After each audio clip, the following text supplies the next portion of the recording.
চিলাপথাৰ মাজগাঁও নামঘৰ প্ৰাংগণত বৃহস্পতিবাৰৰ পৰা দুদিনীয়া কাৰ্যসূচীৰে ভাগৱত ব্যাখ্যানুষ্ঠান আৰু বাৰ্ষিক ভাওনা সভা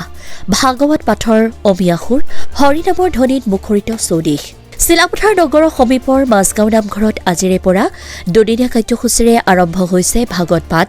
ব্যাখ্যানুষ্ঠান আৰু বাৰ্ষিক ভাওনা সভাৰ কাৰ্যসূচী প্ৰথম দিনাৰ কাৰ্যসূচীৰ পুৱা ধৰ্মধ্বজা উত্তোলন কৰে উদযাপন সমিতিৰ সভাপতি ধৰ্মেশ্বৰ দিহিঙীয়াই ইয়াৰ পিছত স্মৃতিতৰ্পণ শৰাই স্থাপন নাম প্ৰসংগ আদি অনুষ্ঠানৰ অন্তত অনুষ্ঠিত কৰা হয় ভাগৱত পাঠ আৰু ব্যাখ্যানুষ্ঠানৰ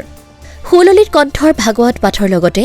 ভাগৱতৰ তত্বৰ সাৱলীল মনোগ্ৰাহী আৰু তাত্ত্বিক ব্যাখ্যা আগবঢ়াই শিৱসাগৰ জিলাৰ খনামুখৰ পৰা আমন্ত্ৰণ কৰি অনা বিশিষ্ট ভাগৱত ব্যাখ্যাকাৰক প্ৰাঞ্জিত গগৈয়ে দিনজোৰা ভাগৱত পাঠ আৰু ব্যাখ্যানুষ্ঠান তথা কৃষ্ণনামৰ ধ্বনিৰে দ্বিতীয় বৈকুণ্ঠ সদৃশ পৰিৱেশৰ সৃষ্টি কৰে নামঘৰৰ প্ৰাংগণ ভক্তিৰসত ডুব যায় সমগ্ৰ মাজগাঁওবাসী ভাগৱত পাঠৰ মধুৰ ধ্বনিয়ে মুখৰিত কৰি ৰাখে মাজগাঁৱৰ আকাশ বতাহ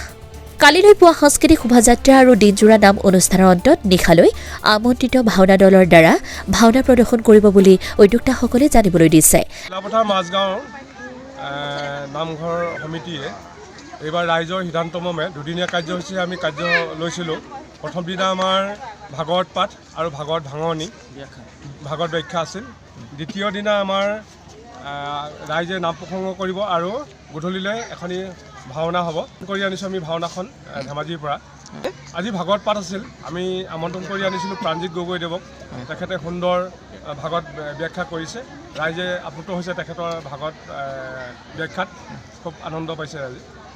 অহাকালিলৈ আমাৰ ভাওনা আছে দিনজোৰা কাৰ্যসূচী আৰু দিনজোৰা কাৰ্যসূচী আমাৰ নাম প্ৰসংগ আৰু দিহানামৰ পৰিৱেশন হ'ব আমি কেইবাটি দলক নিমন্ত্ৰণ জনাইছোঁ আৰু গধূলিলৈ এখন আমি আমন্ত্ৰণ কৰি অনা ভাওনা সুন্দৰ এখন ভাওনা উদীয়মান যুৱক যুৱতীসকলে কৰিছে খুব সুন্দৰ হ'ব আৰু আমি সকলো ৰাইজকে এই অঞ্চলৰ সকলো ৰাইজকে আমি নিমন্ত্ৰণ জনাইছোঁ আমাৰ ভাওনাখন উপভোগ কৰিবৰ কাৰণে ধেমাজিৰ পৰা সঞ্জয় নাথৰ ৰিপৰ্ট টকছক 24 ইণ্ডিয়া।